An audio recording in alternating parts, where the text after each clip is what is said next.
If you make an average salary and think becoming a millionaire is impossible, you're probably making one of three mistakes. You're spending too much, you're investing too late, or you're trying to get rich too fast. And all three of those will keep you broke for way longer than necessary. Because becoming a millionaire is actually not as complicated as people make it sound. It's not easy, but it is simple. And the people who win with money usually aren't the ones doing anything flashy. They're the ones doing the basics better than everyone else for a very long time.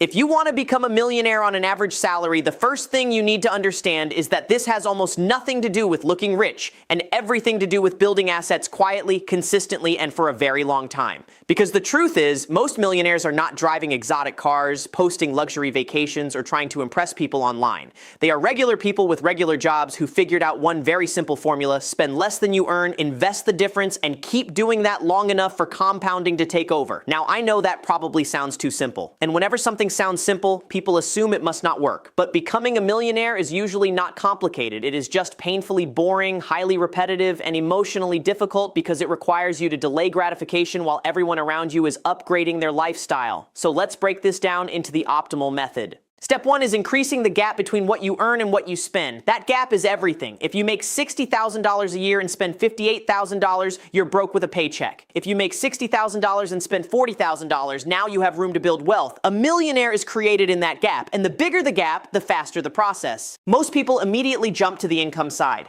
I need a better job, I need a side hustle, I need a raise. And yes, earning more helps, but if you don't control lifestyle inflation, you'll just spend more every time your income goes up. That's why plenty of high-income earners still live paycheck to paycheck. Wealth is not about income alone, it's about the percentage you keep. That means your first goal should be to reach at least a 20% savings rate. If you can push that to 30% or more, even better. And if that sounds aggressive, good. Building wealth on an average salary requires an above-average savings rate. Step 2 is avoiding the traps that destroy middle-class wealth. The biggest one is car payments. Too many people finance expensive cars because the monthly payment fits the budget, without realizing that those payments are stealing their future net worth. Every dollar going into a depreciating liability is a dollar not going into an appreciating asset. If you want to become a millionaire faster, drive something reliable, safe, and boring. Nobody gets rich impressing strangers in traffic. The second trap is housing. Your housing cost is probably your biggest expense, which means it's also your biggest opportunity to optimize. If you can house hack, get a roommate, live slightly below your means, or resist upgrading too early, that decision alone can free up hundreds or thousands of dollars every month. And those dollars matter because when invested consistently, they don't just add up, they multiply.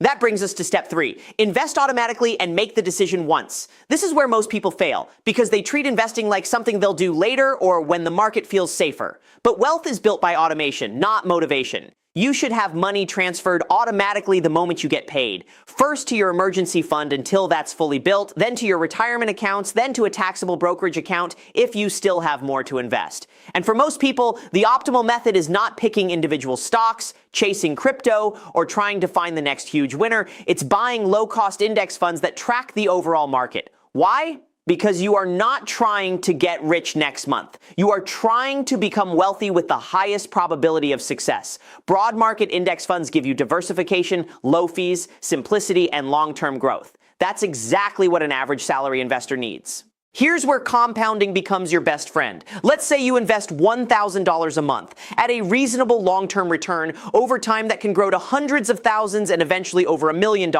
Not because you found a secret, not because you got lucky, but because time did the heavy lifting. The earlier you start, the less you have to contribute. The later you wait, the more aggressive you need to be. That's why the biggest mistake is not starting too small. It's starting too late. Step 4 is raising income strategically without raising spending at the same speed. This is where side hustles, skill development, job hopping, negotiations, certifications, and freelancing come in. If you can increase your income by even $500 to $1,000 a month and invest all of that instead of spending it, the timeline changes dramatically. A normal salary plus intentional income growth is powerful. An average salary is not your ceiling unless you choose to keep it there forever. Step 5 is staying in the game. This part is underrated. Becoming a millionaire is less about brilliance and more about survival. Can you keep investing during recessions? Can you avoid panic selling? Can you stay focused when your friends are buying things you can't justify? Can you keep going when the process feels slow? Because that is where most people quit. They don't fail because the plan is bad. They fail because they lose patience. The optimal method is not flashy. It won't make for a dramatic movie, but it works because it's built on math, behavior, and time. Spend less than you earn, avoid high-interest debt, keep fixed expenses low, invest automatically in low-cost funds, increase income over time, reinvest everything, stay consistent for years. And one more thing, don't obsess over the word millionaire like it's some magical finish line. $1 million is a milestone, not a personality trait. What actually matters is freedom. Freedom to say no. Freedom to leave a toxic job. Freedom to choose how you spend your time. That's the real goal. So if you're sitting there thinking, Shreen, I only make an average salary, can I really do this? The answer is yes, but only if you're willing to live differently from most people. You do not need to be extraordinary to build wealth. You need an extraordinary level of consistency. And if you can master that, then becoming a millionaire stops being a fantasy and starts becoming a timeline. Let's talk about how to become a millionaire on an average salary, because I think a lot of people have been sold the wrong idea about money. They think becoming wealthy requires some massive breakthrough, starting a company, hitting it big in real estate, picking the perfect stock, or making six figures straight out of college. And while those things can help, they're not required. In fact, one of the most underrated wealth building strategies is also the least exciting: living below your means and investing the difference for a long enough period of time. Now, before you click away because that sounds boring, hear me out. Boring is exactly why this works. Most people are too distracted chasing fast money to stick with the slow money that actually builds wealth. So if I had to create the optimal method for someone earning an average salary, I would focus on 5 pillars: control, consistency, compounding, career growth, and patience. First, control. You cannot build wealth if your spending controls you. And the easiest way to know whether you're on track is by calculating your savings rate. Not your intentions, not your goals, your actual savings rate. What percentage of your income are you keeping and investing? Because if the answer is 5%, then no matter how many personal finance videos you watch, you are moving too slowly. If you want millionaire results, you need stronger margins. That means you need to treat your money like a business. Audit everything: housing, transportation, food delivery, subscriptions, impulse spending, shopping habits, all of it. You'd be amazed how many people say they can't afford to invest while paying for convenience every single day. Small spending isn't always the enemy, but unconscious spending definitely is. Second, consistency. The average person overestimates how much they can save in a month and underestimates how much they can build in 10 years. That's why the optimal method is built around automatic recurring investments. Every payday, money should move without you thinking about it. This removes emotion, excuses, and market timing mistakes. You don't wait until you feel ready. You build the system once and let it run. For most people, that means starting with an emergency fund so they don't end up in credit card debt the second life goes wrong. After that, take advantage of employer retirement matches if available, max out tax-advantaged accounts when possible, and then invest extra money into a taxable account. Keep it simple. Keep fees low. Don't try to outsmart the market when the real advantage comes from sticking around longer than everyone else. Third, compounding.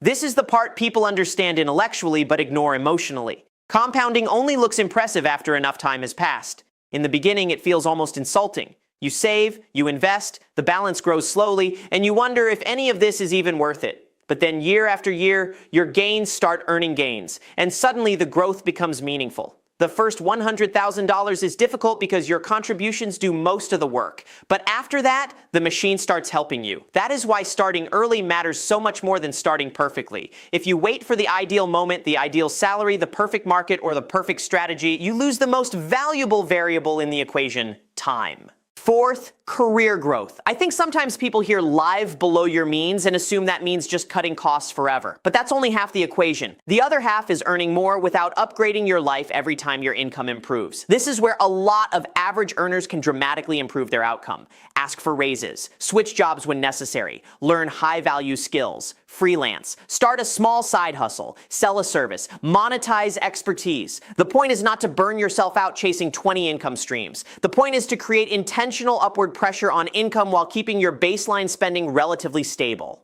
If you get a raise and immediately move to a more expensive apartment, upgrade your car, and increase every lifestyle expense, then congratulations. You're still broke, just at a higher level. But if you earn more and direct most of that increase toward investments, then your wealth building speed changes in a huge way. Fifth, patience. This is the one almost nobody wants to hear, because the optimal path to $1 million on an average salary is realistic, but it's not instant. It might take a decade or two of disciplined behavior. And that sounds long until you realize most people are going to spend that same decade or two working anyway. The difference is whether you finish those years with assets or just memories of monthly payments. And while we're here, let's talk about what not to do. Don't chase every trend. Don't trade based on headlines. Don't buy things because you think they make you look successful. Don't confuse consumption with reward. One of the fastest ways to stay average financially is to spend all your money proving you're not average. Real wealth is usually invisible. It's the paid-off debt, the investment account nobody sees, the cash reserves, the choices you can make because you're not desperate. And if you build your financial life around appearances, you will sacrifice the exact freedom you're trying to create. So what's the actual optimal method in one sentence? Spend significantly less than you earn. Invest consistently into low-cost diversified assets. Increase your income over time, and repeat that process long enough for compounding to take over. That's it. No secret, no magic app, no overnight transformation. And honestly, that should be encouraging, because if the formula were based on luck, you couldn't control it. But this one is based on behavior, and behavior is trainable. So yes, you can become a millionaire on an average salary. Not because average salaries are huge, not because the math is easy, but because wealth doesn't require perfection. It requires discipline. If you can build a system, avoid the obvious financial traps, and stay consistent when it stops being exciting, you put yourself in a position that most people never reach. The goal is not to look rich in your 20s and 30s. The goal is to become financially free later because you made smart decisions earlier. And if you can remember that, you're already thinking differently from most people. How do you become a millionaire on an average salary? The answer is probably less dramatic than you think, but way more achievable than most people realize. Because the reality is, building $1 million net worth is often the result of ordinary decisions repeated consistently over time, not one giant financial breakthrough. And I think that matters because a lot of people disqualify themselves before they even begin. They assume, I don't make enough, or I didn't start early enough, or the system is too hard. And yes, some people absolutely have advantages. Higher income helps, family support helps, living in a lower cost area helps. But even with an average salary, there is still a very real path forward if you build around optimization instead of emotion. So let's talk about the optimal method. The first part is understanding that wealth building starts with behavior, not investments. Everyone wants to talk about what stock to buy, what ETF to own, or whether real estate beats the market. But none of that matters if you don't have cash flow available to invest. Your financial life rises or falls on your habits first. That means you need a plan for every dollar before it disappears. Because money loves speed. If you don't direct it, it vanishes. Rent, food, subscriptions, random shopping, car expenses, weekend spending, all of it adds up faster than people think. So the goal is not to eliminate joy from your life. The goal is to create intentional spending and eliminate mindless leakage. One of the best ways to do that is to keep your biggest expenses under control. Housing, transportation, and food are the heavy hitters. If you can win in those three categories, you create room for investing without feeling like you're suffocating. Maybe that means living with roommates longer than expected. Maybe that means driving a used car even after you can technically afford something nicer. Maybe that means meal prepping more often and cutting back on convenience. None of that is glamorous. But wealth doesn't care about glamorous. Wealth cares about surplus. Once you have that surplus, the second part is protecting it.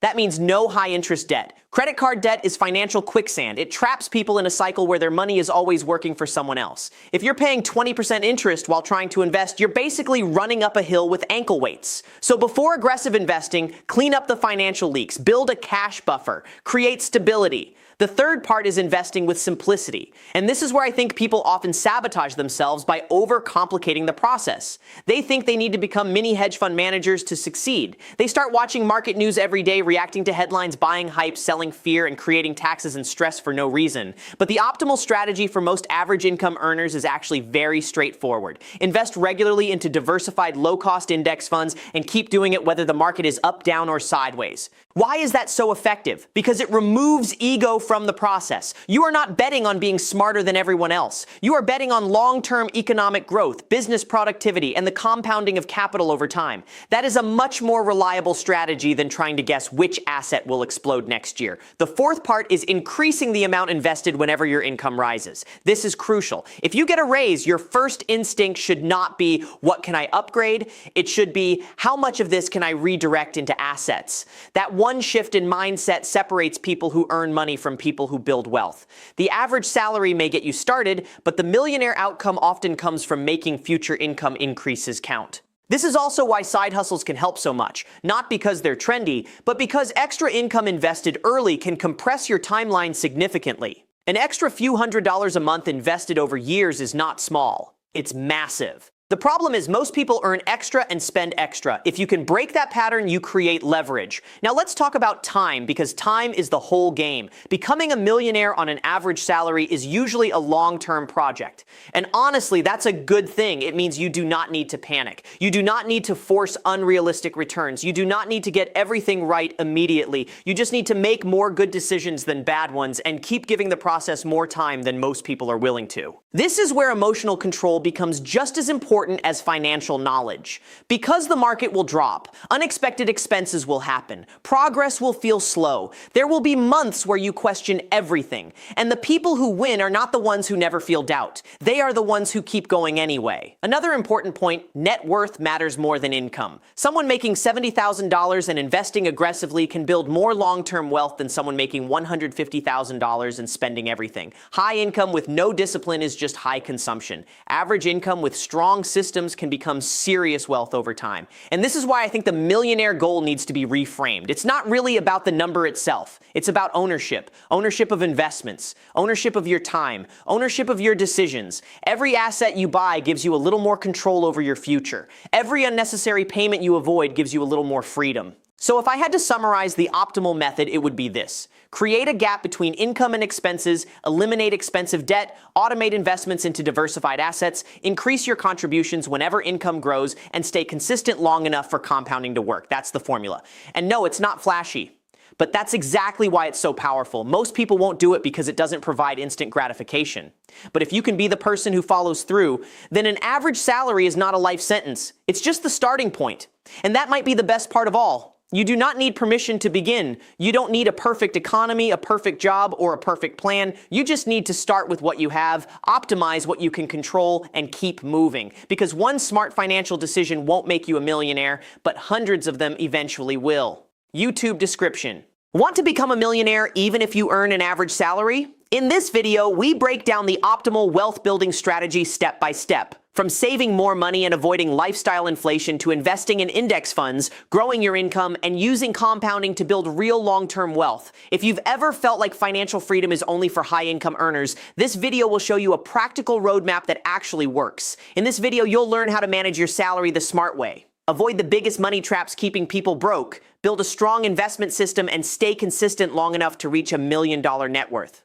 This is for anyone who wants realistic financial advice, passive income strategies, and a clear path toward wealth without depending on luck. If you enjoy personal finance, investing, money mindset, and financial freedom content, make sure to like, subscribe, and turn on notifications for more videos like this. Keywords: Millionaire Mindset, Average Salary Investing, How to Become a Millionaire, Financial Freedom, Passive Income, Index Fund Investing, Money Habits, Wealth Building, Personal Finance, Savings Strategy.